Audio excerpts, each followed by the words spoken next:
lives, Lord. Salamat po sa pangalan ni Jesus. Amen. Sige, maaari na tayo maupo.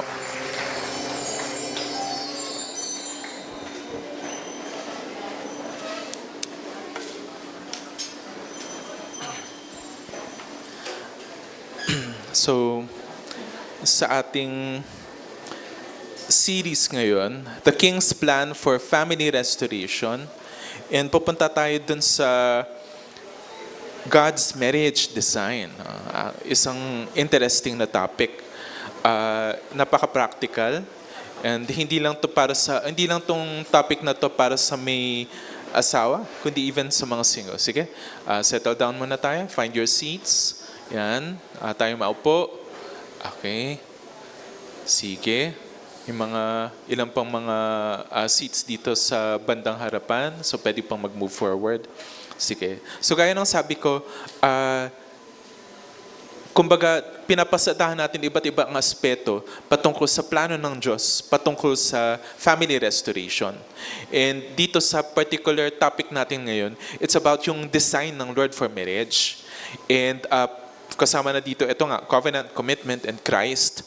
So, gusto ko lang makakuha ng short survey ngayon. Quick survey lang din.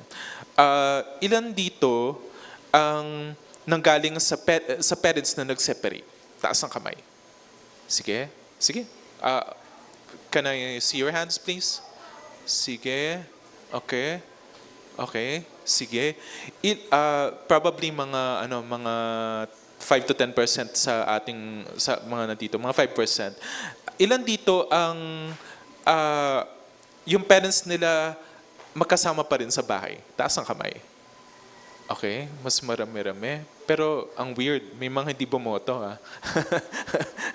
Baka may flying voter dito ha. Yung parents nyo separated, pero yung parents nyo hindi separated. Ang weird nun. Ilan dito ang yung parents nila hindi formally married? Kumbaga, magkasama sila. Missy lang din? Gusto ko ng, okay, sige. Fairly marami-rami din. Okay. Sige. Kaya lang hindi ako magkaroon ng accurate picture since yung iba nahihiya sigurong magtaas ng kamay. I would say nasa 5% nitong group natin, 5 to 10%. And the rest, sumulpot na lang dito ng walang magulang. So, yung trend at views towards marriage, nagbago na to compared to the past decades. Tulad nitong statistic na gusto kong ipakita sa inyo. Since sa line of profession ko as nasa medical field, mahilig kami sa mga statistics. And dito nga, makikita natin na nagbago yung trend towards marriage the past decade. At dito nga, ages 15 to 49. Bakit kasama yung age 15? Pagpalagay na natin dun sa probinsya, na meron talagang mga kinakasal ng super aga, mga 15, 16 years old, kinakasal na sila. And up to 49 years old, na formally married. Kumbaga, kinasal either sa simbahan o kaya kinasal in front ng isang government na licensed na marriage officiator. So, nung 1993, mga 54.4% ito. So, mga one half, kumbaga. Sige. Yan, okay. Mga a little more than one half noong 1993, from 15 to 49 years old, formally married. Kaya lang makikita nyo, from 1993 to 2022, mga halos pa 30 years to na span of time, from 54.4 kalahati, naging 36.2, one-third na lang na mga kababaihan aged from 15 to 49 years old. Ito lang yung nakuha ko na statistics. Wala silang makuha doon sa kabilang gender. Tapos may 18.2% na drop in 30 years or 3 decades. And magtataka ka, kasi significant to. Malaki itong drop na to na from 54 kalahati to 36, halos one-third na lang. No? Bakit kaya? Maraming mga factors ito. Maraming mga factors dito. Kasama na dito na ngayon, maraming nagde-delay ng marriage. Pero ipakita rin natin yung iba pang mga common na mapapansin natin. Sa next slide, sige, hindi na ako nakapagawa ng graph dito. Next, sige.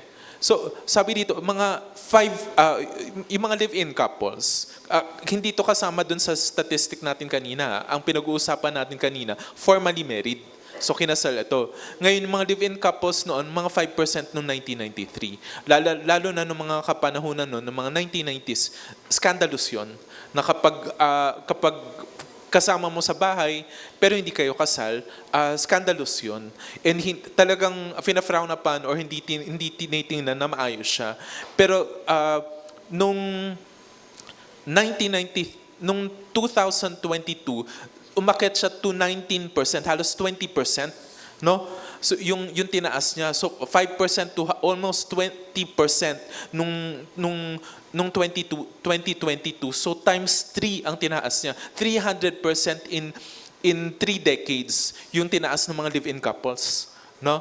And well, makikita natin yung sinasabi ng Bible patungkol doon, pero rather complex yung ganong situation, and kumbaga sa legal, maraming mga benefit na hindi makukuha ng anak at saka ng partner from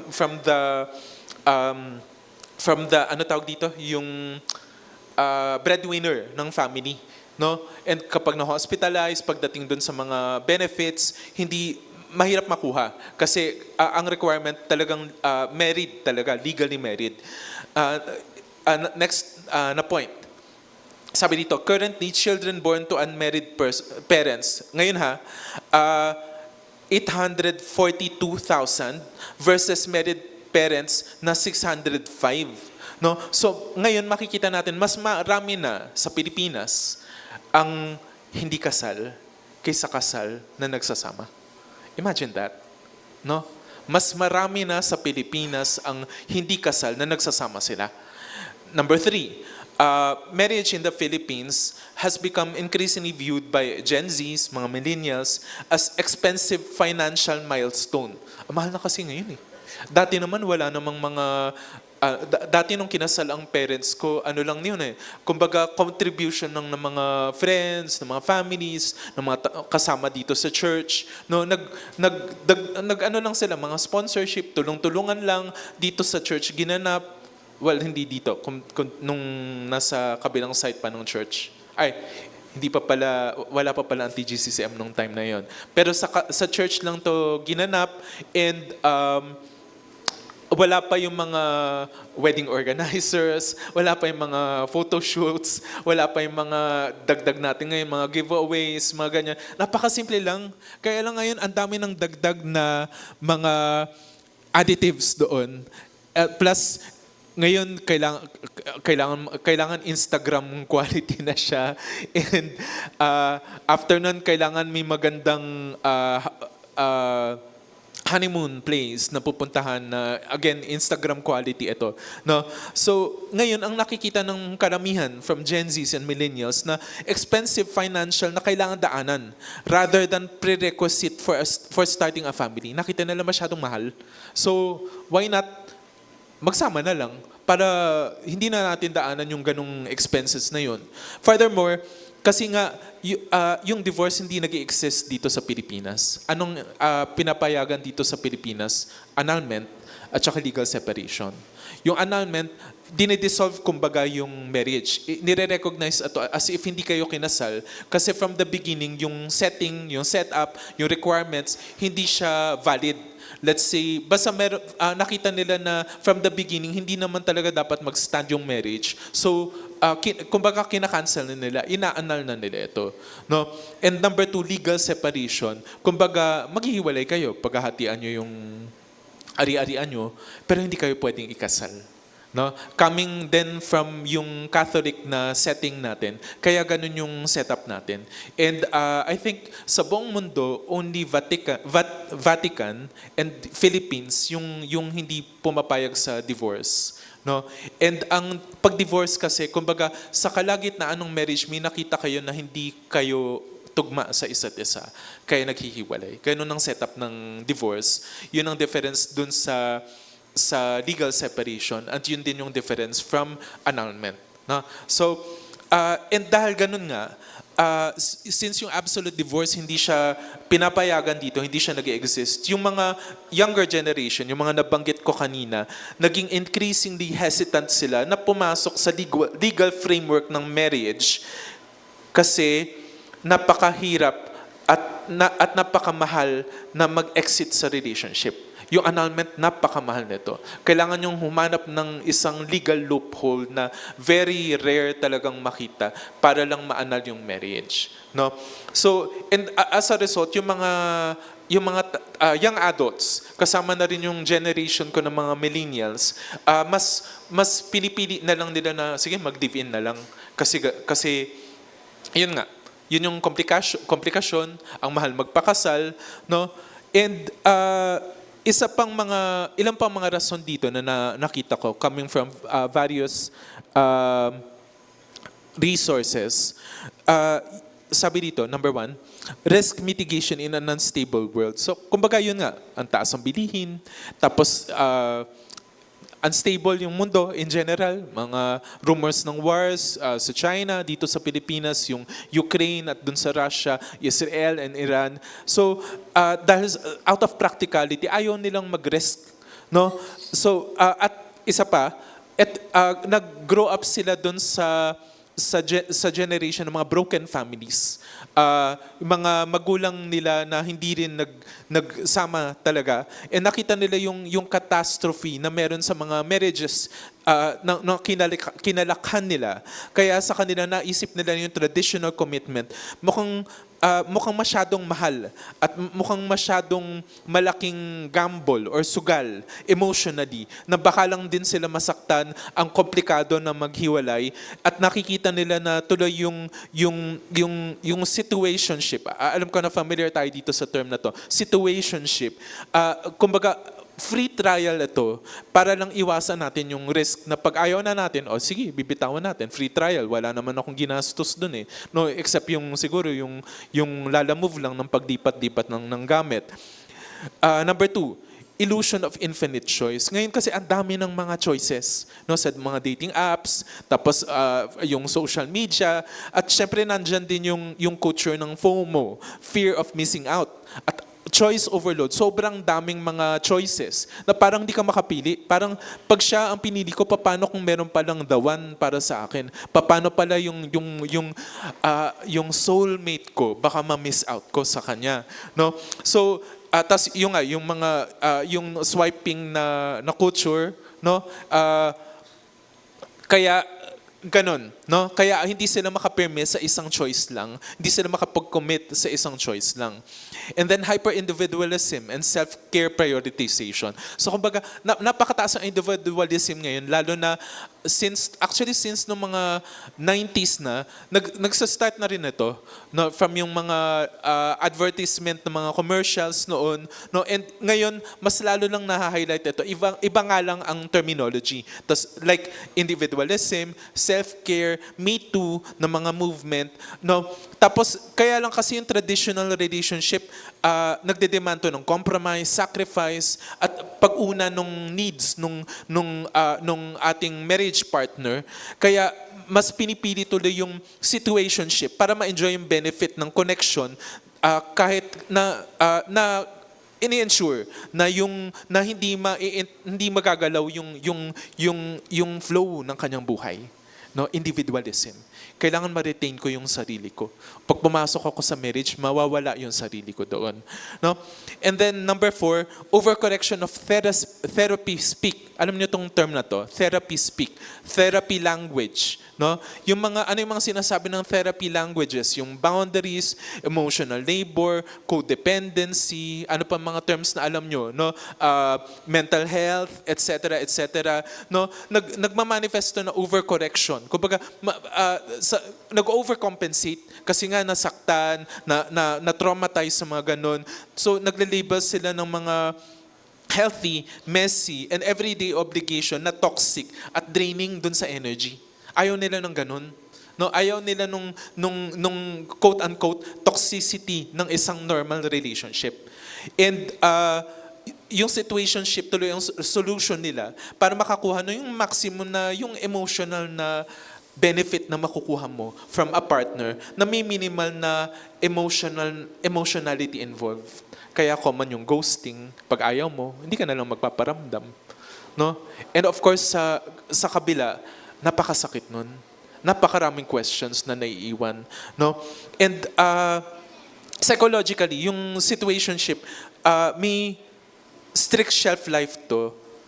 And kumbaga, according sa mga articles, yung mga woke, yung mga modern na mga interpretations, kumbaga, maganda daw siya na temporary arrangement daw.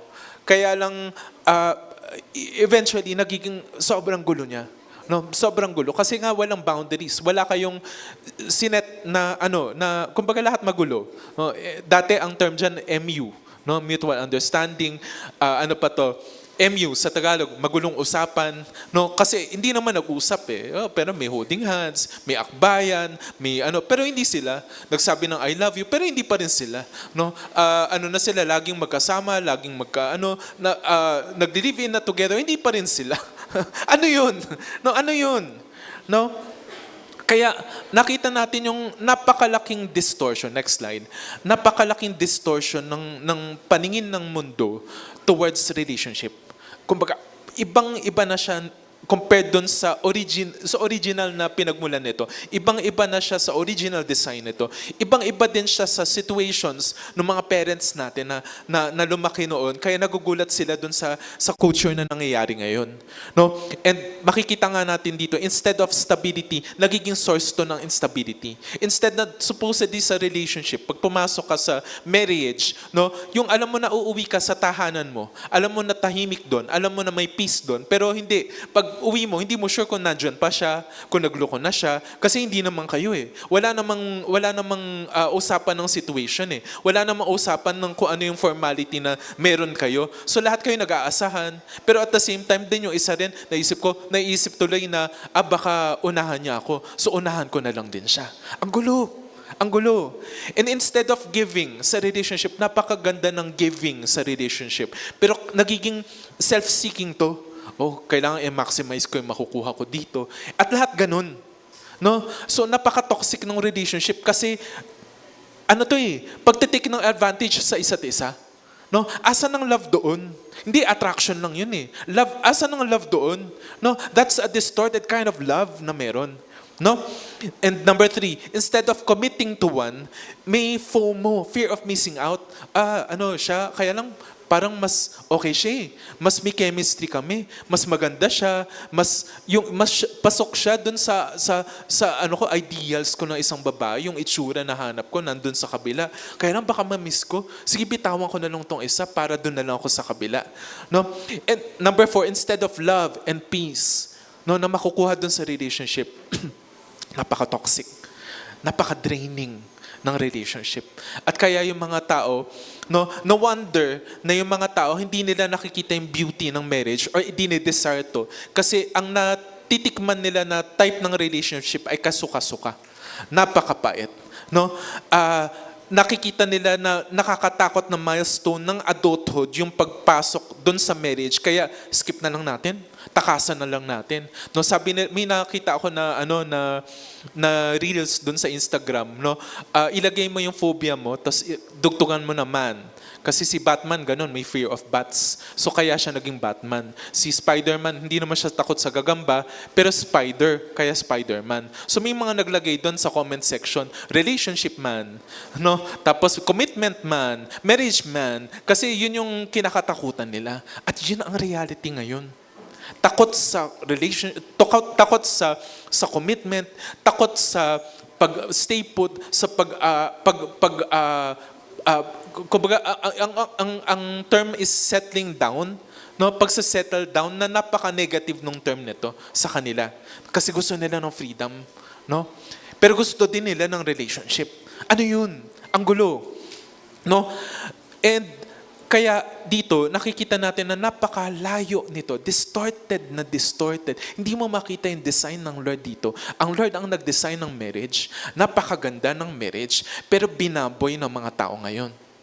And yan yung reality ngayon. Yan yung situation na nagaganap ngayon. Yan yung kinalakhan ng mga kabataan ngayon, ng mga Gen Zs, mga Gen Alphas, ng mga millennials. No? Tapos, yan tuloy yung pinapasa nila dun sa susunod na generation.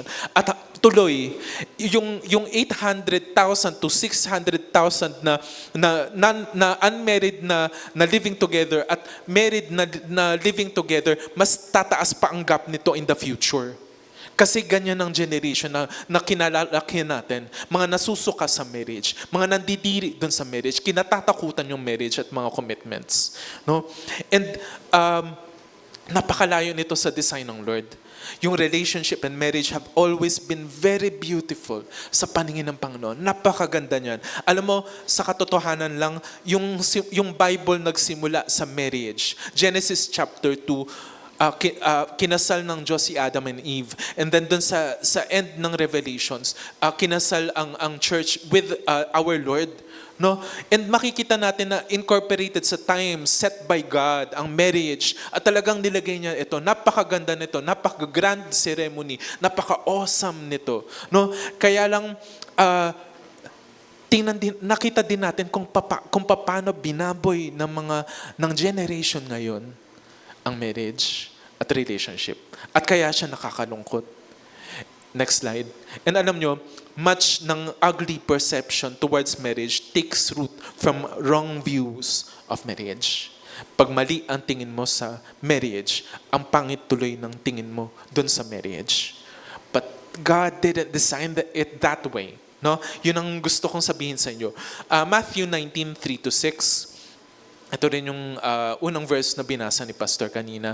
Sabi dito, some Pharisees came to him to test him. They asked, is it lawful for a man to divorce his wife for any and every reason?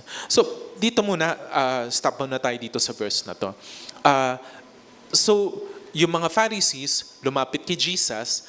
Well, gusto nilang itest si Jesus sa pamamagitan ng isang napaka-polarizing na question. No? Ano yung polarizing question? Napaka-hot topic nung kapanahunan na yon. At maaaring ngayon, even. No? Yung pag-usapan yung divorce, ano pa ba? Yung pag-usapan yung same-sex marriage, pag-usapan yung abortion, napaka-hot topic nitong mga kapanahunan ngayon na mga tao nagdedebate ng matagal at violently sa mga ganong panahon. At ito yung same na ginamit para i-test yung Panginoon. No? And ang sinabi lang ni Jesus dito, pagdating dun sa hot topic ng marriage at saka divorce, sabi ng Panginoong Jesus, verse 4, haven't you read, he replied, that at the beginning the Creator made them male and female and said, for this reason, a man will leave his father and mother and be united to his wife, and the two will become one flesh, so they are no longer two, but one flesh. Therefore, what God has joined together, let no man separate. So, dito, tingnan natin kung paano sinagot siya. Pag pinag-usapan natin yung mga hot topics patungkol ngayon, ang sasagutin lang sa atin ng Panginoon, tingnan nyo yung origin yan. Tingnan nyo kung paano siya ginawa. No? Kasi anything na ginawa para sa isang bagay at ginamit mo para sa kaparaanan na hindi siya para doon, masisira yon. Tulad ng iPad mo. Anong generation ang latest iPad ngayon? Ano? Anong generation ng iPad ngayon? Latest? Ayaw umamin, no? Yayamanin. De joke lang. Pagpalagay natin yung iPad, no, may inattendan ako na lecture nung other day. Nagpaparaffle sila nung iPad 11-inch worth 27,000. Ewan ko, hindi ko matandaan ko anong generation to. Pero worth 27,000. Napaka-powerful. Nandun yung iOS, nandun yung Siri, nandun yung mga Apple ecosystem nito. No? But then ikaw, wala lang. Gusto mo lang gamitin. Ginamit mo siya bilang chopping board. No? O sige. No, yung 27,000, no, palibhasa yayamanin. So pag nasira 'yon, pwede nang magpabili, no? No, but then again, ang reality hindi ganoon eh. Iniingatan natin siya. No? At pag yung bagay ginamit mo para sa function na hindi niya dapat function, masisira yon. At eto nga, maraming mga tao na gumagamit ng relationship na supposedly hindi doon dapat gamitin. At nagtataka sila, bakit sila ang relationship namin? Go figure, no? Tingnan mo, kumbaga obviously, yun na yung sagot. Kasi hindi naman para doon ang relationship, pero ginagamit in a distorted way. Kaya tuloy, ang nangyayari tuloy, lahat nasasaktan. Siya nasaktan, yung partner nasaktan, yung family members involved nasaktan. Kasi hindi naman para doon. Kaya ang sabi ni Jesus, nung tinatanong itong topic na to, ang sabi niya, haven't you read? Tingnan nyo yung manual. Ano yung manual? Yung Bible. At makikita natin na sa lahat ng issues natin, lahat ng mga function natin dito, makikita natin dun sa manual natin. Saan yung manual natin? Yung Bible. At kaya, kung hindi tayo nagbabasa ng Bible, hindi mo alam kung paano nag-work ang buhay. At kaya, maraming naliligaw. Marami tuloy na magulo yung buhay kasi hindi binabasa yung Bible. Even maraming mga Christians na hindi nagbabasa ng Bible at magulo ang kanilang Christian life. So, anong takeaway natin doon? Magbasa tayo. Mag-devotion tayo araw-araw. At sa gayon, hindi tayo maliligaw. And sabi ni Jesus dito, haven't you read that at the beginning, the Creator, kumbaga, ang Lord, ang Ama, ang lumalang ng marriage, no? So tingnan natin kung paano niyo inintend ito, no? Kasi san ka best magtitiwala para alamin yung function? Doon sa eksperto o doon sa na-try ko to, okay naman sa akin eh. O try mo to, may try mo to, itong cockroach capsule. umokay to sa akin, pampakinis to ng kutis, cockroach capsule, try mo, nag-work sa akin. No? No, that is obviously weird. No? Pero nakikita natin na maraming mga ganon, lumilitaw, nag-advertise ng mga bagay-bagay, tapos yung mga tao naman, sige, kunin natin, okay to, yan, mga organic, completely organic, no? The EPIS tablet, mga tipaklong capsule, at insekto, pero usually mga plants ang ginagamit natin, no? Without consulting the doctor. At magtataka sila sa dulo, bakit hindi gumagaling ang sakit o bakit dumala yung sakit kasi hindi sila nagkonsulta sa eksperto. Hindi ko ina-advertise ang profession ko. Pero sinasabi ko lang na kapag may problema tayo sa buhay, balik tayo sa Creator, sa Lord. Doon tayo magtatanong. Na? And paano niya ginawa ito? He created the male and female. So ang intention ng Lord, ikaklaro ko ha, ang intention ng Lord, heterosexual. Hindi siya nag-create ng maayos na relationship na male to male, female to female, or optional kung anong choice mo at pwede kang magbago-bago kung gusto mo male ngayon o female bukas, okay lang. Yan ang ina-advertise ng mundo, but that is not how God created relationships. No? At kapag gano'n na nangyari, oftentimes, hindi masaya, no, hindi nagfa-function well yung relationship, no? And makikita din natin na God intended differences. Napakaiba ng lalaki sa babae, no? Nung nag-meet kami ni Ate Grace nyo, akala ko ang dami naming similarities. Pero nung kinasal kami, mas marami pala ang pagka-opposite namin, no? Pero God intended it that way. At napakaganda ng relationship na ganon kasi nagko-complement kayo with each other. No? Ganon ang intention ng Panginoon. And so hindi tayo kinakasal for sameness. Kasi kahit na akala mo katulad mo siya, pero pag nakilala mo pa siya even more, mas marami pa actually ang differences ninyo kaysa sa pagkakatulad. Number 2, sabi ng Lord dito, for this reason, a man will leave his father and mother, hihiwalay sila dun sa kanilang parents, sa kanilang family, and be united to his wife. At number 2 na makikita natin, exclusivity. No, makikita natin dito na hindi maayos ang function ng extended families. Although maraming extended families dito, pero hindi dinesign ng Lord na ganon. Kaya maraming mga away ng bayaw, ng mga in-laws, maraming drama. Dati ganun lang din yung yung makikita natin sa mga Pinoy drama, mga away ng mga in-laws, no? Hindi rin dinesign ng Lord na open relationship. Hindi rin. Exclusivity talaga ang dinesign ng Panginoon.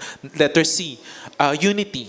So, hindi na sila considered na dalawang individuals, but as one. So, pag-design ng Lord doon sa marriage, considered iisa na sila. Iisa na sila mag-isip. No? Hindi pwede na kapag may anak sila, magkataliwas ang sinasabi ng nanay at magkataliwas ang sinasabi ng tatay, mag-aaway sila doon, maguguluhan ng anak.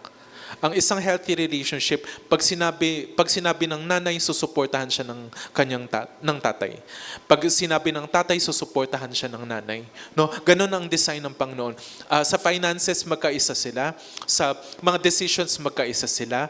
No, and yun din ang reason kung bakit sa mga believers, napaka-importante na ang i-unite mo with, no, in a relationship, ay kasama mo sa faith at sa vision. Kasi kapag hindi mo katuwang siya sa faith or sa vision, napakahirap nun. Maghahatakan kayo. No? And oftentimes, kung sinong mas malakas ang boses, siya nananalo. So kahit na matatag ang faith mo, pero mas malakas ang boses niya, mananalo siya. Mahahatak ka palabas. Malulose mo ang relationship mo sa Panginoon. And finally, sabi dito, therefore, what God had joined together, let no one separate. No, ang makikita natin dito, finality. Finality. Final na to. Walang option to na pwedeng lumabas. Sabi nga ng mga matatanda, ang pag-aasawa, hindi siya parang kanin na kapag ikaw ay napaso, pwede mong iluwa. No, hindi ko kapanahonan yun. Kinukot ko lang ang sinabi nila. No, pero may katotohanan dun sa kasabihan na to. Relationship, yung marriage is final. Hindi to yung kaya pag namili ka ng papakasalan mo, mag-isip ka ng mabuti. I-consider mo very well. Yung relationship ng boyfriend and girlfriend, yan yung stage na kinikilala mo siya. Kasi once na kinasal na kayo, final na yun. No? Kaya kailangan mo ng wisdom ng Panginoon sa pamamili. Hindi pwede na kung sino-sino lang. Hindi pwede na kasi siya yung available. Hindi pwede na kasi may chemistry kayo ngayon. Hindi pwede kasi na na ang cute niya ngayon, ang sexy niya ngayon, no? Malulus niya yan. Pagtanda niya, no?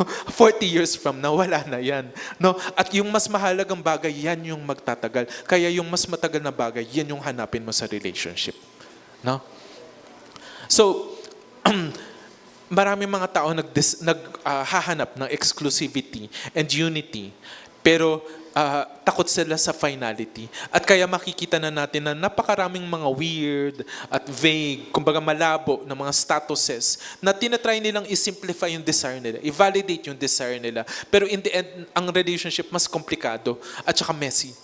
No? Ganon ang realidad nun. Kung di ka mag-set ng boundaries, kung di ka mag-set ng finality doon, everything is temporary. At pag everything is temporary, nothing is stable. At pag nothing is stable, hindi mo maaasahan yun. Luluha ka lang dyan. No? So pag-isip-isipan mo na. No? Relationships, next slide. Relationships with incomplete recipes never taste as good as the original na design ng Panginoon. Akala mo masarap kasi uso eh. Ginagawa naman ng lahat eh. No? O sila naman masaya, yung mga celebrities masaya, pero hindi mo sila nakikita behind the scenes na lumuluha, humahagulgol nung naghihiwalay na sila, nung nandun na sila sa korte, pagkatapos ng hearing noon, tapos uuwi sila sa tahanan, mag-isa na sila, tapos tutulo na yung luha nila, at naiiwan ng broken man, broken woman dahil dun sa divorce. No? Mukhang masarap. Pero yan kasi ang social media. Pinapresenta kung anong mukhang masarap, kung anong mukhang masaya. Pero lahat yan ay filtered. No? Kaya, sabi nga din ng Bible, the heart is deceptive. No? Ang Lord ang nakakatanaw. He sees as they are. No? Hindi as what they present to be. Sabi dun sa book of Jeremiah. Next slide. Relationships with any of the three missing are messy, complicated and painful. Ganun talaga ang reality. Kapag may missing na ingredient dito, walang finality, walang exclusivity, walang unity. No? Masakit yan, komplikado, stressful. Hindi mo nararanasan yung napakagandang relationship na dinesign ng ating Ama na nasa langit. At makikita natin na yung finality, it is the glue that stabilizes everything. Kaya important ang finality. Important na kapag nag-commit kayo at nakipagtipan, nakipag-covenant, nangako kayo, papanindigan yun. Ilalaban yun. Sabi nga ng isang preacher, may mga taong lumalapit sa kanya, sabi nila, Pastor, yung aming relationship hindi nag-work. Ang sabi ng pastor, because you don't. Ano ibig sabihin niya? Kasi hindi nyo tinatrabaho yung relationship. Iniisip nyo na kapag ayaw nyo na, tapon nyo na lang, palitan nyo na lang. No, ganun ang kinalakan nating relationship. Ang cellphone tumatagal ng ilang taon? 4 years? 5 years? Pag meron na kayong 6 na taon na cellphone, antik na yun, pang museum na yun. No? Pag merong, tas ano pa, yung mga damit natin, usually 2 years, 3 years, mga fast fashion, kasi hindi naman sa naluluma, pero nalalaos siya. No? Ano pa? No? So nakita natin, puro mga instant. Pag ayaw mo na, palit. Tapos in the end, yung relationship ganun din. Pag ayaw mo na, palit. Pero ang pagkalalang ng Panginoon dun sa relationship was never like that. Hindi to iPad, hindi to cellphone, hindi to damit na pwede kang magpalit whenever you want. No? At pag ganun ang trato mo sa relationship, it won't work. It will leave you in pain. So, tingnan natin yung mga elemento ng relationship as God designed it. Number 1, covenant. Makikita natin, si Abraham yan with Isaac. Yan yung ni-request ng Lord na ialay ni Abraham ang kanyang anak na si Isaac, na alam natin na hindi natuloy. Pero I'm going to show you later on bakit ganyan yung picture na pinili ko for covenant. Pero kung titingnan natin sa Genesis chapter 12, God has been in the process similar to courting with Abraham. Makikita mo na nililigawan niya. No? Term ko lang yun, nililigawan niya. Pero kung titingnan mo kung paano na ang relationship nag-work, ang laki ng similarity eh. No? Yung lalaki, lalapitan, intentionally, mangangako, no? Tapos magpapakita ng kagandahang loob doon sa kanyang nililigawan. And God was like that doon kay Abraham. No? Abraham pa ang name niya, wala pang yung name niya. Tapos, ang Lord nagpangako sa kanya doon sa Genesis chapter 12. Binigyan siya ng pangako na magiging father of many nations siya. And at that time, napaka-groundbreaking nito kay Abraham. Bakit? Wala siyang anak. At magiging father of many nations siya. Ibig sabihin, magkakaroon siya ng napakaraming descendants. Pero ang kaso, wala siyang kahit anong anak. Wala siyang panggagalingan ng descendants. So, from the span ng Genesis chapter 12 to Genesis chapter 15, yung faith ni Abraham sa Panginoon, na-test ito several times. Several times. And dun sa Genesis 15, ang Lord nagbigay ulit ng pangako sa kanya. At dahil dun sa time na tinetest ang faith ni Abraham, eventually, nag-solidify ang trust ni Abraham sa kanya. At sabi nga dun sa Genesis 15:6, hindi ko na na-include dito, Abraham believed the Lord and he credited it to him as righteousness. Nung nagtiwala si Abraham sa Panginoon, dun sinundan ng Panginoon ng covenant. No?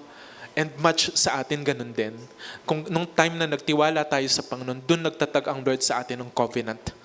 No? Doon nagtatag ang Panginoon sa atin ng isang everlasting promise, ng isang relationship with finality. No? At makikita natin yung loyalty ng Panginoon, yung faithfulness ng Panginoon, kasi nagtatag siya ng isang final na covenant. What if situationship lang ang meron sa atin sa Panginoon? No? Nakakatakot. No? Anytime pwede kang iwan ng Panginoon, hindi ka magtitiwala sa Panginoon kapag ganun. At dinesign ng Lord ito kung paano niya ginagawa because it works. Kasi ang Lord ang nag-design nito. No? And sabi nga dito sa Genesis 15:18 to 21, gusto ko lang kunin yung dulo nito. Yung First part nito, on that day, the Lord made a covenant with Abraham. Sinodify na ng Panginoon kay Abraham yung kanyang pangako. Kumbaga, in effect, sinasabi ng Panginoon, sasamahan kita until matupad ito. At alam nyo ba, ang pangako ng Panginoon, hindi ito na within the lifespan of Abraham. Kasi ang pangako niya, magiging father of many nations. At para maging father of many nations siya, kailangan matagal na siyang patay. Kailangan decades, even centuries, generations nang lumipas. Pero yun ang covenant ng Panginoon. No, ang covenant ng Panginoon, it has no expiration date. Ang covenant ng Panginoon, magtatagal yan. Kasi ang span ng Panginoon, eternal. Unlike sa atin mga tao, na ano tayo mga flesh. So, ano tayo, may expiration ang ating lifespan. May lifespan lang tayo. At ang pangako natin with our spouses, ang dulo nun, till death do us part. Kasi yung death lang ang tatapos nung covenant. Kasi hindi tayo in the flesh, eternal beings. In the flesh. No? Pero with God, yung covenant niya, pangmatagalan na talaga to. No? And makikita natin din dito, God never enters, next slide, God never enters into a permanent relationship apart from a covenant. Kasi gusto niya na ipakita na magtatagal siya. Gusto niya ipakita na faithful siya. At gusto niya rin at yun din ang dinidemand niya sa atin. Ayaw niya ng situationship from you. Ayaw niya ng conditional relationship from you. Ayaw niya ng relationship with benefits from you. Gusto niya ng finality. Gusto niya makipagtatag ng covenant, ng relationship, ng loving relationship with you. And that is final, that is eternal, magtatagal to, walang expiration date. Yun ang gusto ng Panginoon sa atin. God's final commitment to do anything is in a covenant. Kasi yung covenant nagre-represent ito ng final, irrevocable, walang bawian na commitment. At yun ang pangako ng Panginoon sa atin. Yun ang desire ng Lord sa atin. At makikita din natin na sinasabi din even dun sa Bible, no, His calls and His promises are irrevocable. Pag tinawag ka ng Panginoon, pag may pangako ka, hindi niya binabawi ito. May mga kapatiran tayo dito na nag-attend ng church, nanalig sa Lord, pinagpala ng Lord, binigyan ng mga skills, in-improve, binigyan ng trabaho na stable, and eventually, iniwan ng Panginoon. Pero hindi binabawi ng Panginoon yung skill, hindi niya binabawi yung blessing. Kasi ganun katapat ang Panginoon. Tayong mga tao lang ang hindi. Tayong tao lang may short na lifespan. Tayong mga tao lang may short na attention span pagdating sa mga ganun. Pero the Lord is very loyal. The Lord is very faithful. And tulad ng marriage covenant, merong rite, merong ritual na kasama dito. Genesis 15:8-11, sabi dito, but Abram said, Sovereign Lord, how can I know that I will gain possession of it? So the Lord said to him, bring me a heifer, isang batang baka, isang calf, a goat and a ram, each 3 years old, along with a dove and a young pigeon. So Abram brought all this to him, cut them into hinati, pinatay ang mga to, and arranged the halves opposite each other. Andito yung upper half, nandito yung lower half. Isipin nyo parang manananggal, ganon, na nakahiga. Anyway, then the birds, however, he did not cut in half. So, makikita natin na part ng covenant, kung paano dinesign ng Lord, may sacrifice. May namatay na hayop dito. Remember yung sanduguan nung history natin. Sino nakakatandaan nito sa history? Ano yung sanduguan? No? Hindi ito yung kinakain na may dugo ng baboy, no? Dinuguan yun. Sanduguan ang tinutukoy natin. Sanduguan, ibig sabihin, hihiwa yung isang tao, tapos hihiwa yung isa pa, tapos lahat yon yung patak ng mga dugo nila, ilalagay nila sa isang cup, tapos iinumin nila together. Para, blood pact, kumbaga, magkadugo na tayo. Kasi yung dugo mo nasa akin, yung dugo ko nasa iyo na. No? Ganon. No? And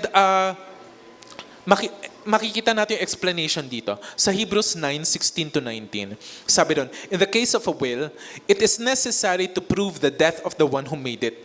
Pag may will, yung will and testament, No? Kailan natin ito ginagamit? Kapag may kamag-anak tayo na matay, babasahin yung will, tas yun ay official document, legal document na sinasabi kung anong gagawin dun sa ari-arian niya. Pero para mag-take effect ang will, kailangan na ma-prove na patay na siya. Hindi mo i-activate ang will ng buhay pa yung tao. No? Because a will is in force only when somebody has died. It never takes effect while the one who made it is living. That is why even the first covenant was not put into effect without blood. Ganon siya. Ganon yung design ng Panginoon. Therefore, we see that through death, a covenant is made effective. Dati, humihiwa sila para lumabas yung dugo. Yun yung mga ninuno natin. Dati, pag makikipagtipan ka sa Panginoon, papatay ka ng hayop para ialay sa Kanya. And it is similar kung paano nabuo ang sa New Testament. Palitan natin yung term na New Testament. Palitan natin na New Covenant. New Promise ito. Yung from Matthew to Revelations. No? And paano na-establish ito? Through the death of Jesus Christ. And likewise, tayo din. Masasabi natin na sa Galatians 2:20, I have been crucified with Christ and I no longer live, but Christ lives in me. The life I now live in the body, I live by faith in the Son of God who loved me and gave Himself for me. Si Jesus Christ namatay sa'yo. At in turn, kapag tayo ay papasok sa relationship with Jesus Christ, tayo din ay mamamatay sa ating sarili. No? And ganun nag-work ang relationship. Not literally, no? Hindi tayo magpapakamatay pagkakasal, ano? Hindi 'yun kasama, no? Ang tinutukoy dito sa Matthew 19 verse 6, so they are no longer two, but one flesh. Therefore, what God has joined together, let no one separate. Ang tinutukoy dito, yung individual na lalaki at individual na babae, wala na sila. Non-existent na. Rather, nag-exist na sila as one separate entity together. No? Doon papasok tuloy yung sacrifice. When they live for each other. Just as tayong mga believers, when we live for Christ. At ganun din sa marriage. Kapag papasok ka sa marriage, you live for kung babae ka, you live for your husband. Kung lalaki ka, you live for your wife. You live for your family. No? So, makikita natin dito na death is involved. Yung death ng individual na buhay mo. At ayaw to ng woke people ngayon. Kasi nakaroot sila sa individualism. Kaya ayaw nila ng marriage. Kasi may part na mamamatay sa kanila. See how selfish it is. Ayaw nilang mamatay para sa'yo. No?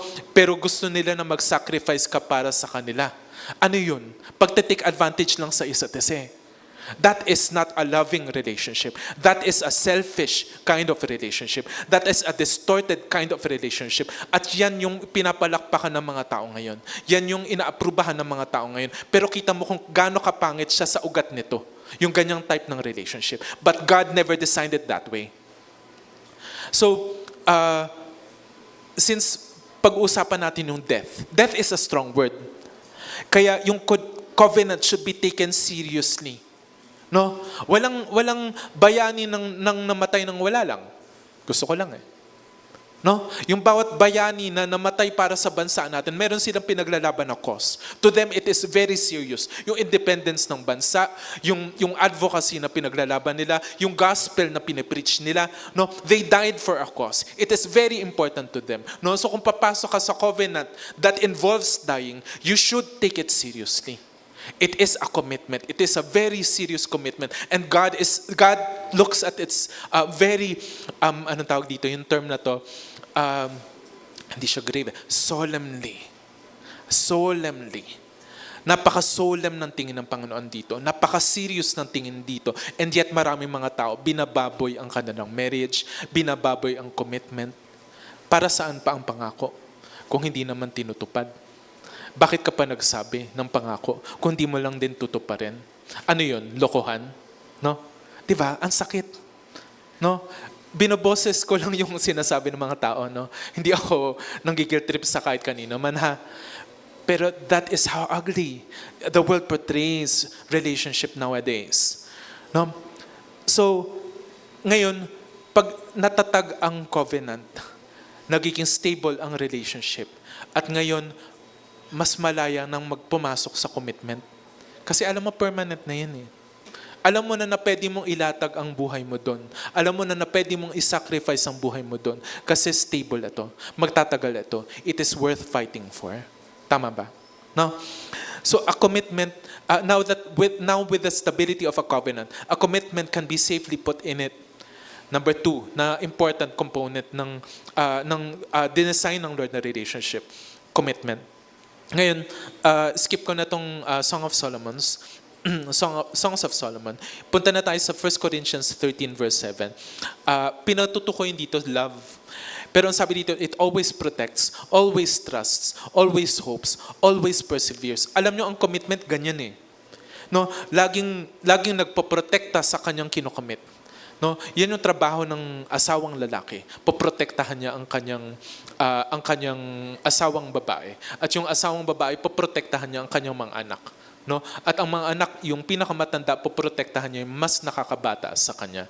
No? Madalas kinukwento ni pastor, pag sama-sama sila naglalakad at may asong lumapit, ihaharang niya yung sarili niya dun sa aso. Siya na lang makagat, wag na lang yung misis niya, yung mama ko.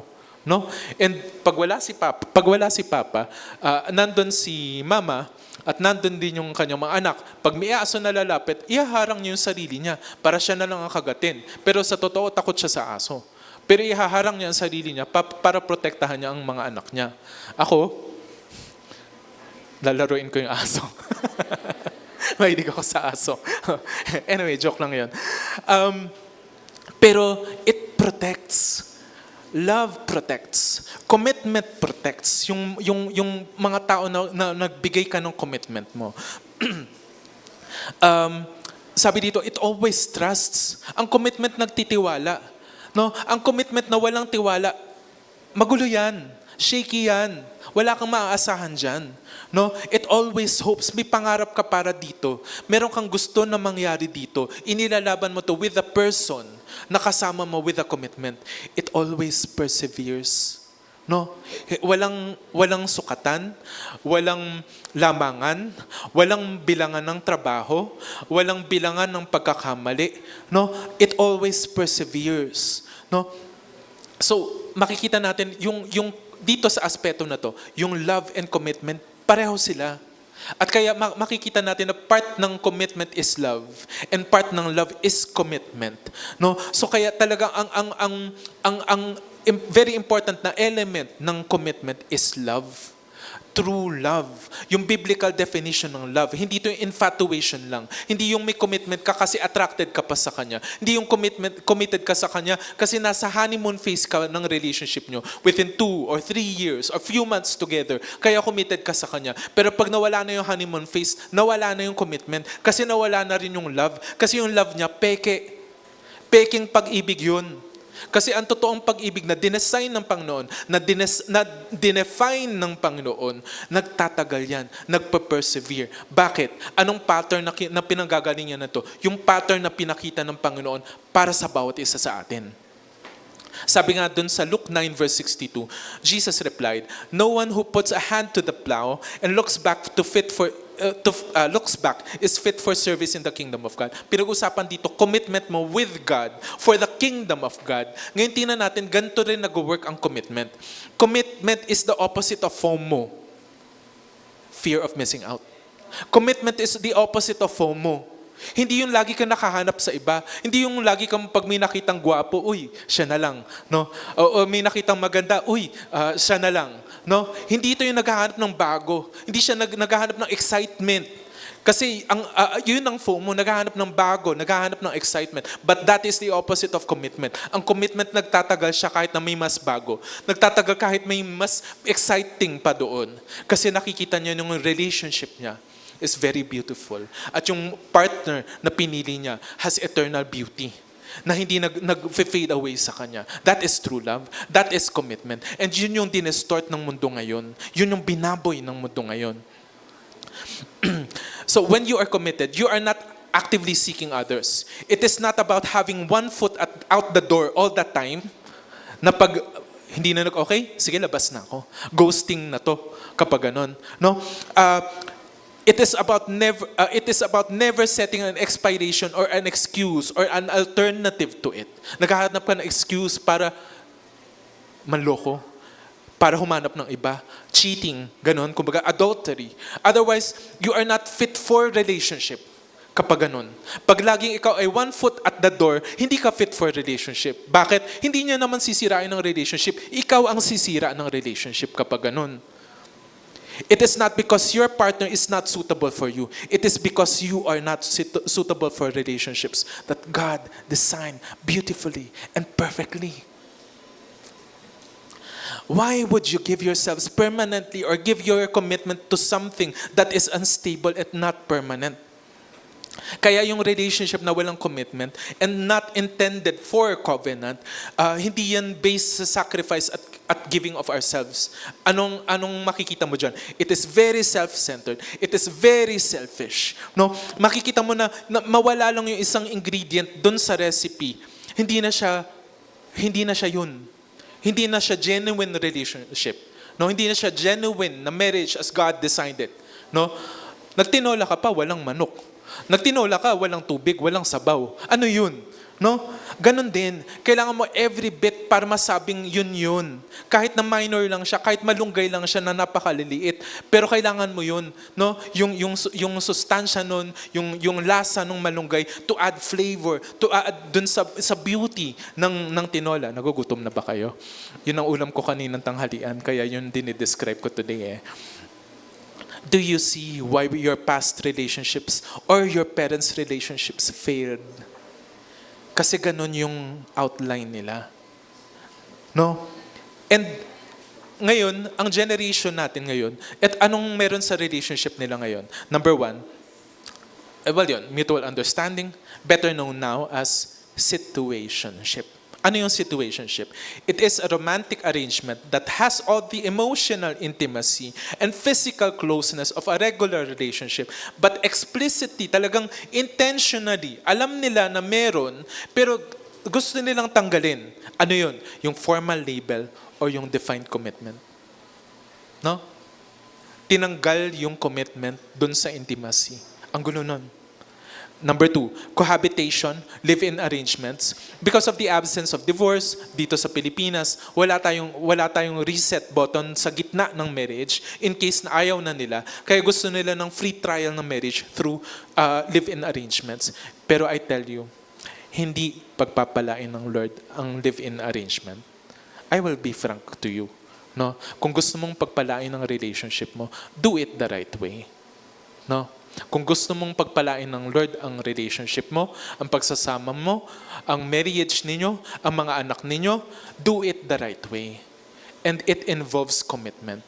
It involves covenant. It involves finality sa pamamagitan ng isang ceremony. Well, sasabihin na, Kuya David, ang mahal wala kaming pera para doon. Simplihan nyo. Mag-invite kayo ng invite nyo si pastor, tigisang witness, okay na yun. Magpakain kayo, Skyflakes, okay na yun. 3-in-1, pwede na. Tapos after nun, kasal na, o di yun, tapos.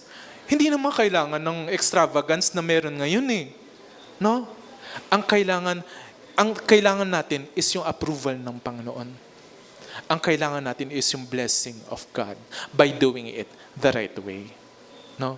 May mga kinasal, small wedding lang. Gina-joke ko nga ang sarap nung wedding ni na Kuya Eko nyo at saka Ate Jonah. Ang konti ng mga bisita nila nung pandemic. Sabi ko, nung ikakasal kami, gano'n na lang. Masaya yun. Para matipid lang, konti lang gagastusin. No? Kasi mahal ng magpakasal. But you don't have to do it that way. You just have to do it the right way. No?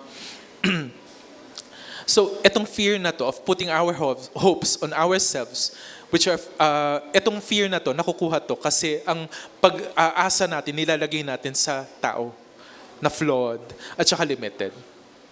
Number 3, na very important ng component ng relationship, ay ng marriage, Christ. Don't ever remove Christ dun sa equation. No? Ecclesiastes 4 verse 9 to 12. 2 are better than 1 because they have a good return for their labor. If either of them falls down, one can help the other up. But pity anyone who falls and has no one to help them. Also, if two lie down together, they will keep warm. But how can one keep warm alone? So dito tinutukoy dito yung important ng partnership, ng importance ng tulungan. No? Important yun. Pero may sinasabi din dito sa verse 12, sa dulo ng verse 12, a cord of 3 strands is not quickly broken. Alam nyo, ang nakakita na ba kayo ng paghahabi or pag-weave ng lubid or ng mga braids, mga tirintas? Sino dito nagtitirintas? Ilan ang strand na tinitirintas nyo? 4, 5, 6, 10? 3. Wow! Bakit 3? Bakit hindi pwedeng 4? Bakit hindi pwedeng 20 na strands ang i-braid mo together? No? May science behind that. Even yung mga ropes, ganun din sila maghabi. No? Tatduhan din. Sa verse 12, dito sa verse 12, tinutukoy dito yung pangatlong strand ng relationship is Jesus Christ, is the Lord. No? Nung hinangon ko to sa sa isang libro ni Derek Prince. Next slide. Gusto ko ipakita sa inyo yung science ng rope. Tingnan nyo yung cross-section niya, yung 3 bilog doon. Yan yung pag tiningnan mo siya ng harapan. Sabi nung rope maker kay Derek Prince after ng preaching niya, I am a professional rope maker. He said, my business is making ropes. I want to tell you that what you have said is absolutely true in the practical realms. Yung tinutukoy niya yung 3-strand sa relationship. The strongest rope is a threefold rope. Ang pinakamalakas na rope, hindi yung 4. Hindi to the more the merrier. No, pagdating sa rope. Kahit dun sa tirintas, hindi to the more the merrier. Pag nagtirintas ka ng the more the merrier, permanent na yon. Panghabang buhay ka na nakatirintas. No? And then he went on to give him the following explanation. The largest number of strands that can all touch one another is 3. No? Yun yung may contact sa isa't isa. 3. Yung strand number 1, strand number 2, strand number 3, magdidikit-dikit sa isa't isa kapag 3 sila. If you take away 1 and leave only 2, obviously you weaken the rope. But if you add an extra strand and make 4, you do not add to the strength of the rope because all the strands no longer touch one another. No, wala na silang contact, wala na silang relationship dun sa isa't isa.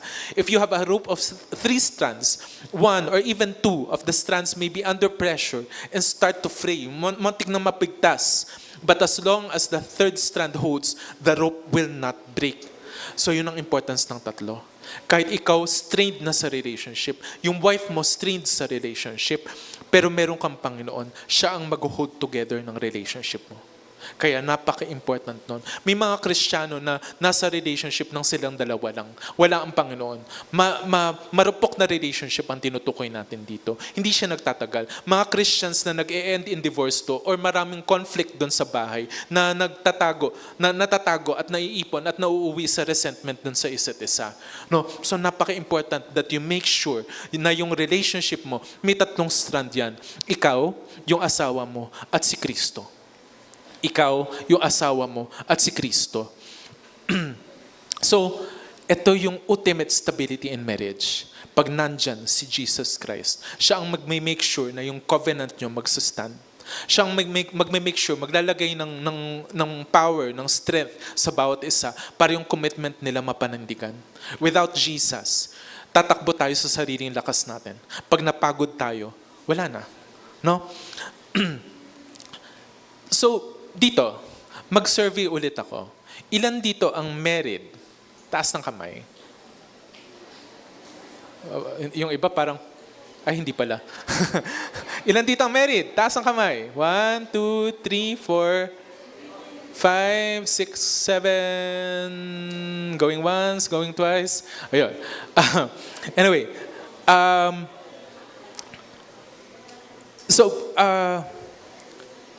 Sino dito ang hindi pa married pero planong mag-asawa? Seryoso kayo? Yung iba walang plano mag-asawa? Sige nga, taas ng kamay. Sino dito ang may planong mag-asawa na hindi pa kasala? Iba yon kapag may asawa ka na. Tama na yon, isa na yon. No? Sige, taas ng kamay. Be proud, be proud. Kanina tinanong, ano daw yung ideal marriage mo? Tapos yung mga taong nilalapitan ko, puro iniiwan ako.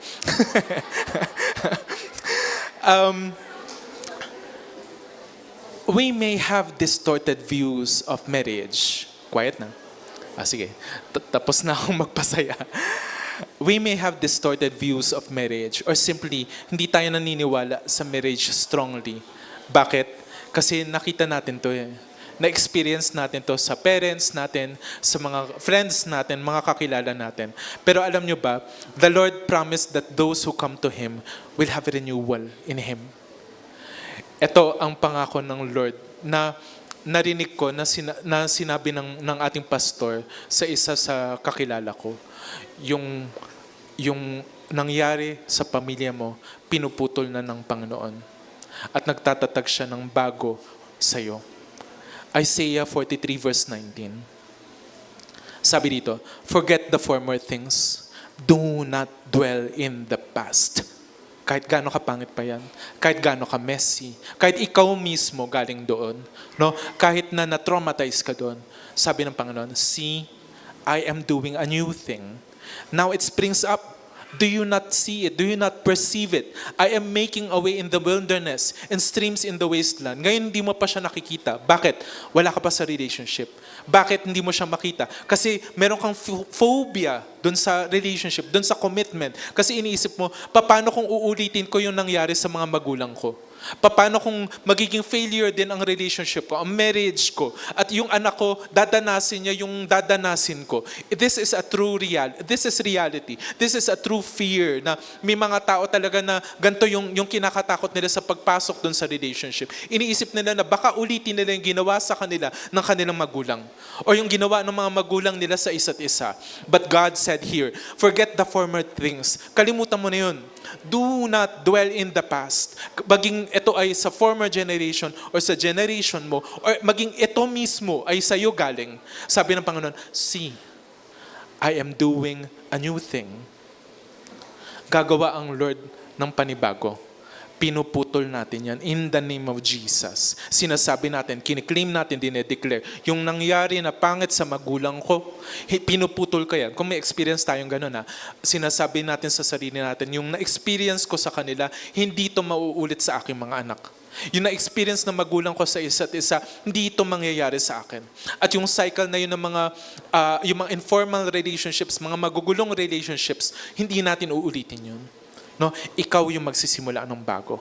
Ikaw yung dadagdag para i-even out natin yung dami ng mga married people, no, versus dun sa mga cohabiting at magulong mga situations. No? Ikaw yung dadagdag dun sa mga taong may covenant, may mga commitment at hindi papasok dun sa situationship. Amen ba dun? Amen ba dun? Kalabatin mo yung katabi mo, sabihin mo, mag-amen ka.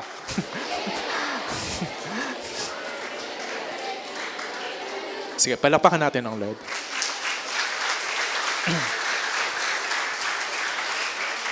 So, alam ko patapos na ang oras ko ng preaching, hindi yung buhay ko. Napatigil din ako. So, tingnan natin yung practical steps dito. Number 1, papasadahan ko na lang ito na mabilis. Number 1, develop a covenant mindset. Yung marriage is final.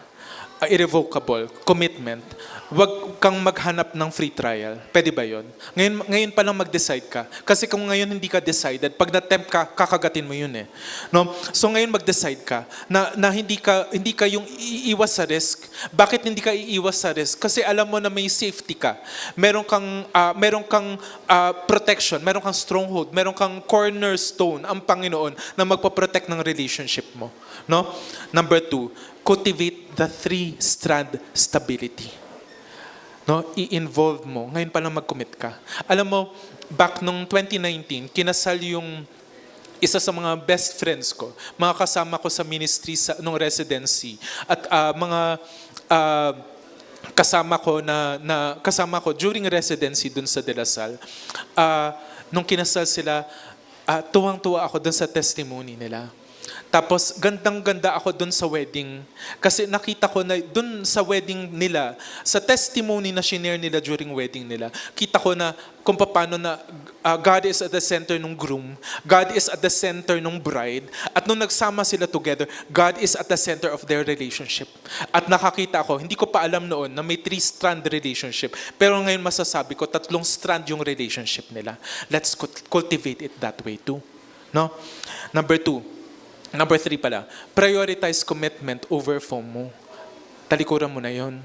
Alam mo, mindset ng mundo yon yung FOMO. No? Ang mindset ng bagong nilalang, ang mindset na nakipag-isa kay Kristo, no? It's a mindset of commitment. Number 1, learn commitment through yung faithfulness mo sa Panginoon. And next, yung commitment mo pag nangako ka. Train yourself towards faithfulness. Train yourself towards commitment. Huwag kang maghanap sa iba nang wala ikaw. Kasi magiging magulo yun.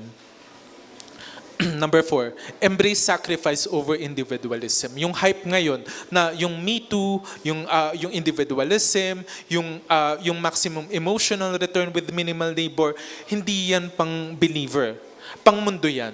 Talikuran mo na yon. Nakipag-isa ka na kay Kristo. No, hindi yan ang mindset na patungkol sa relationship ng isang Kristiyano. And then, number 5, build your faith. Alisin mo yung mga therapy speaks, therapy languages, therapy talks, yung mental health, yung mga ganyan, no? Yung anxiety, no? Alam mo, ang Lord, binibreak niya ang anxiety. Alam mo, ang Lord, binibreak niya ang depression. Alam mo, ang Lord, binibreak niya yung trauma. No? So yung mga ganyan, kaya ng Lord alisin, kaya ng Lord tanggalin, kaya ng Lord pagalingin. At pag meron tayong nararanasan sa mga ito, sa Lord ang lapit natin. And I just want to give you itong final verse natin. Jeremiah 29 verse 11 to 14. Sa final verse natin. For I know the plans I have for you, declares the Lord. Plans to prosper you and not to harm you. Plans to give you a hope and a future. Then you will call on me and come and pray to me, and I will listen to you. You will seek me and find me when you seek me with all your heart. I will be found by you, declares the Lord, and I will bring you back from captivity. I will gather you from all the nations and places where I have banished you, declares the Lord, and I will bring you back to the place from which I carried you into exile. Una muna dun sa verse 11, alam natin to. Familiar sa atin itong verse na to. Alam ng Lord ang plano niya sa atin. Bakit? Siya ang naglalang sa'yo. Siya ang naglalang ng desire mo. Siya ang naglalang ng marriage. He made it so beautifully. Siya ang naglalang ng pattern for a good marriage, for a very beautiful marriage. No? Alam niya ang plano niya para sa'yo. So you should trust Him in this. And sabi niya dito, then you will call on me and come to me and pray to me. Alam niya ang concern mo. Pero hinihintay niya na magsalita ka at i-voice out ito sa Kanya in prayer. Ano yung concern mo ngayon? Lord, natatakot ako kasi baka matulad ako sa magulang ko. Lord, natatakot ako kasi baka ulitin ko yung mga traumas na nangyari sa akin before. Say it to the Lord. Ilapit mo to sa Kanya. Ipag-pray mo to sa Kanya. Kasi kaya ng Lord baguhin ito. Kaya niyang sumagot sa tawag mo. Kaya niyang tugunin yung pangangailangan mo. Sabi ng Lord, you will seek me and find me when you seek me with all your heart. Ang hinahanap ng Lord sa iyo now is yung intention. Yung na ikaw ay sincere when you come to the Lord. That you are really seeking the Lord. Earnestly seeking the Lord. Wholeheartedly seeking ng Lord. Ayaw niya nung may duda. Ayaw niya nung hindi sigurado kung lalapit sa Lord. No? Ang hinahanap niya sa iyo is yung talagang hahanapin mo siya. And ang pangako ng Lord, I will be found by you, declares the Lord. And will bring you back from captivity. No? Ano yung captivity na to? Yung dating situation ng family natin. Dating situation ng relationships natin. Iba't ibang mga pinanggalingan natin, mga traumas, mga nakaraan, no? Sabi ng Panginoon dito, I will gather you from all the nations and places where I have banished you. Na minsan, kaya tayo nauwi doon sa ganong situation, dahil sa kasalanan natin or sa kasalanan ng magulang natin. At na-banish tayo, na-exile tayo doon, nakulong tayo sa ganong situation. Pero ang sabi ng Panginoon, I will bring you back to the place from which I carried you. dadaling kayo ng Lord saan? Sa magandang disenyo ng marriage, sa magandang disenyo ng relationship where it is stable, peaceful, loving, joyful, where you will find your home kasama ang Panginoon at kasama ng spouse mo. Hindi ba masarap yun? Tayo tayo.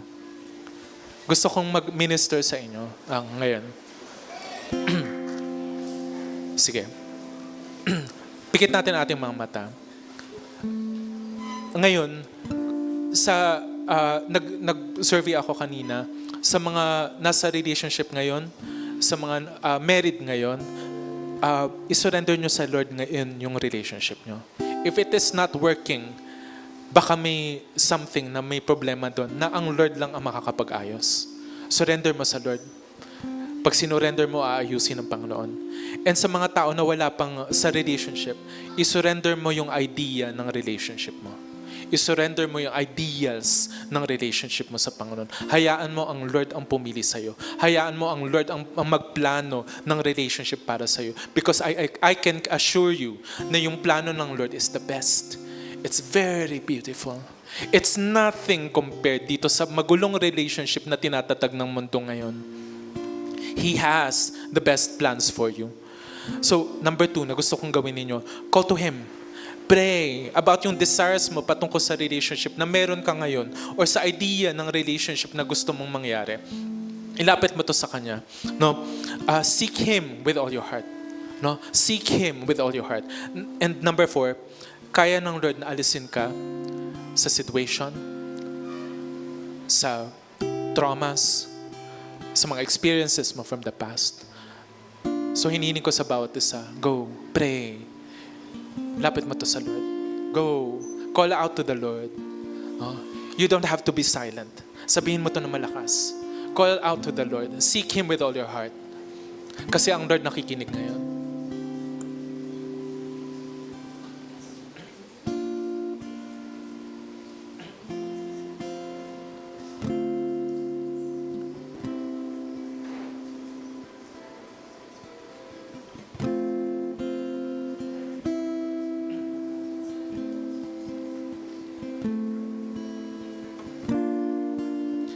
Father, nilalapit ko po itong congregation sa inyo, itong mga tao po dito, whether in a relationship or not yet, Lord.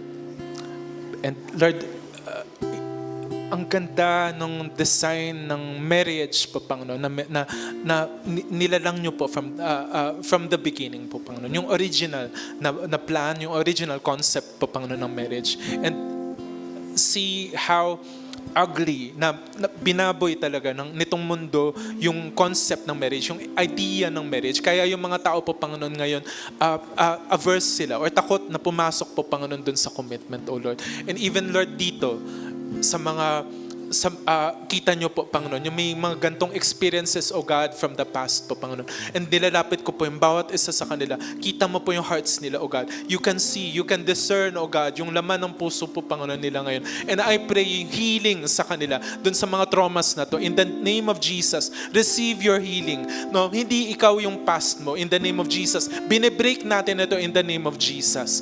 Ikaw ngayon ay bagong nilalang.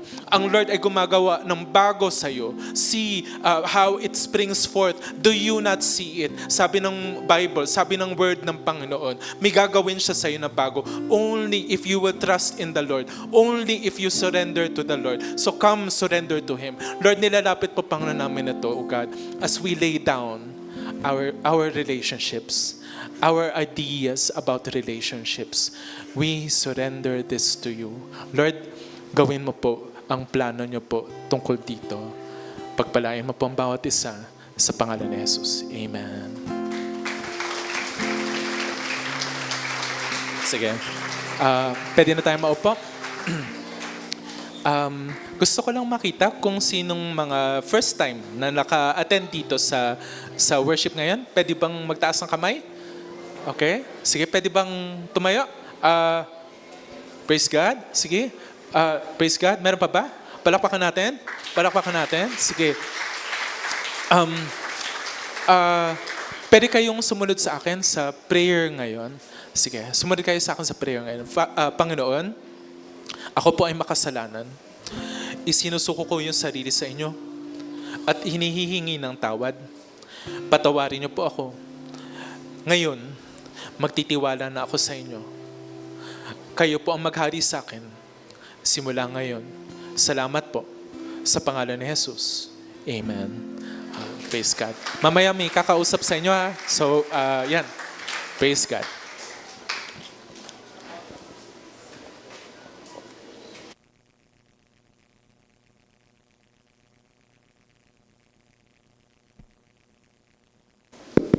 Ayan, pwede po ba natin palakpakan ng Lord? Ayan, praise God. So kanina po, di ba, naalala nyo yung icebreaker question natin? Naalala nyo? Yung sabi natin, di ba, what is your ideal marriage? So pwede po bang sabihin natin, sabay-sabay, my ideal marriage is the one led by Jesus. Sige po, 1, 2, 3. My ideal marriage is the one led by Jesus. So, any type of relationship, kung kasal ka na or ikakasal pa lang, let's make sure na si Jesus po yung nasa sentro at siya yung talagang nasusunod, siya yung head ng ating mga relationships. Sige po, ngayon po, ihanda po natin yung ating tithes and offering. Tinatawagan ko po yung ating offering ushers para sa ating pong tithes and offering.